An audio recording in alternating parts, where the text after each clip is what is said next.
Sejarah kemerdekaan Indonesia tidak luput dari berbagai macam peristiwa yang terjadi sebelum masa kemerdekaan.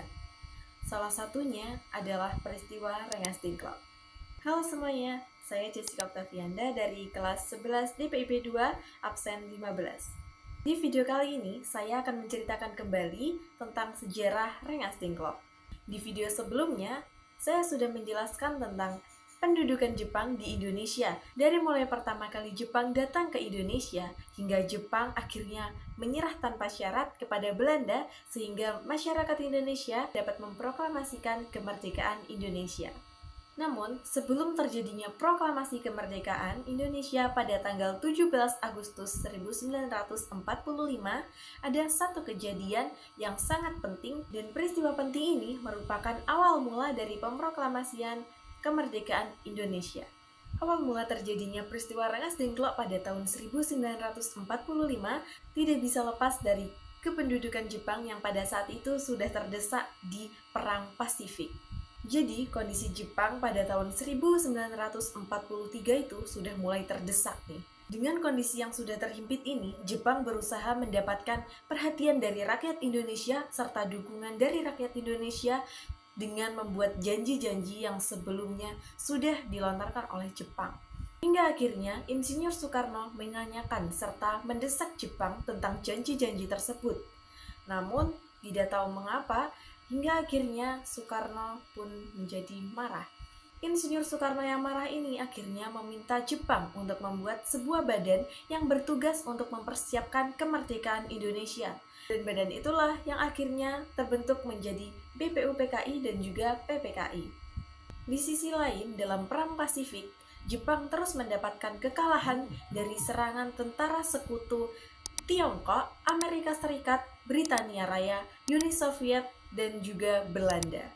Sampai puncaknya adalah peristiwa pengoboman Hiroshima dan juga Nagasaki.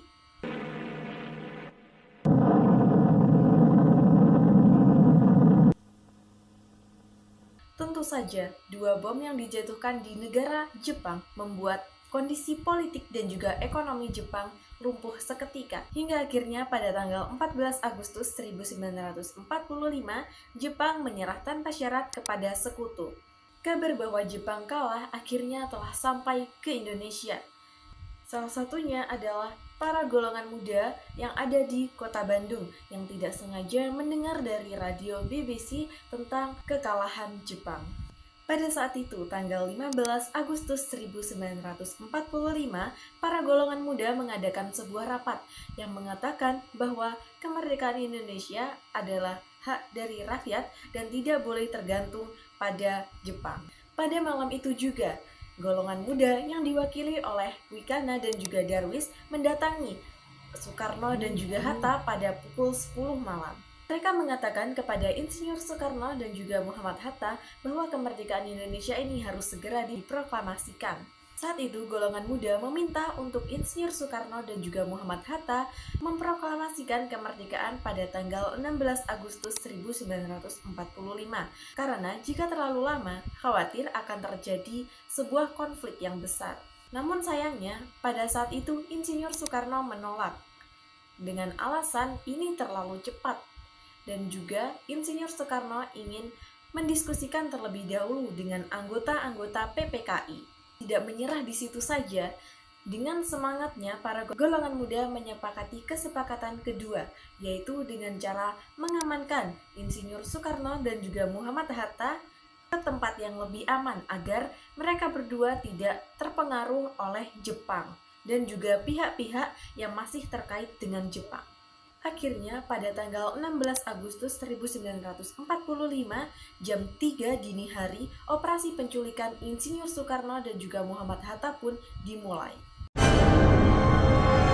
Para golongan muda dengan salah satu anggota pembela tanah air membawa Insinyur Soekarno dan juga Muhammad Hatta ke Rengas Dengklok. Dipilihnya Rengas Dengklok adalah karena mereka menganggap wilayah ini adalah wilayah terpencil dan juga di sana masih ada barak tentara peta. Selama berada di Rengas Dengklok, para golongan muda terus membujuk Insinyur Soekarno agar memproklamasikan kemerdekaan Indonesia dengan secepat-cepatnya. Pada saat itu juga sudah sempat dikibarkan bendera merah putih sebagai bentuk dari persiapan kemerdekaan Indonesia.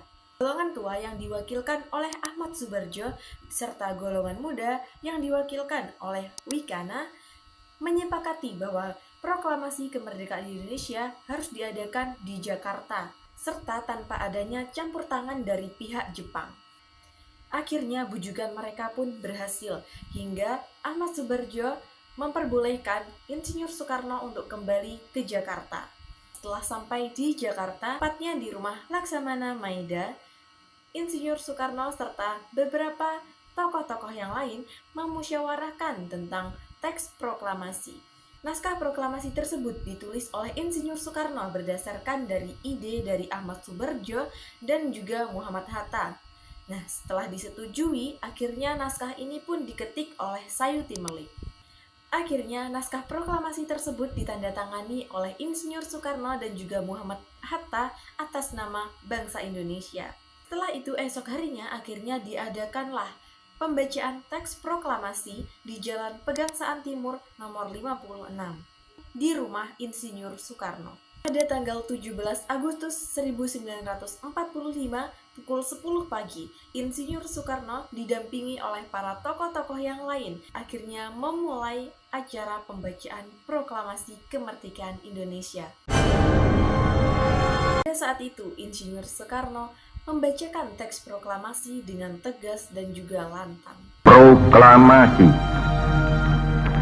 kami, bangsa Indonesia, dengan ini menyatakan kemerdekaan Indonesia. Setelah pembacaan teks proklamasi, orang-orang yang hadir di sana mengucapkan kata merdeka, merdeka.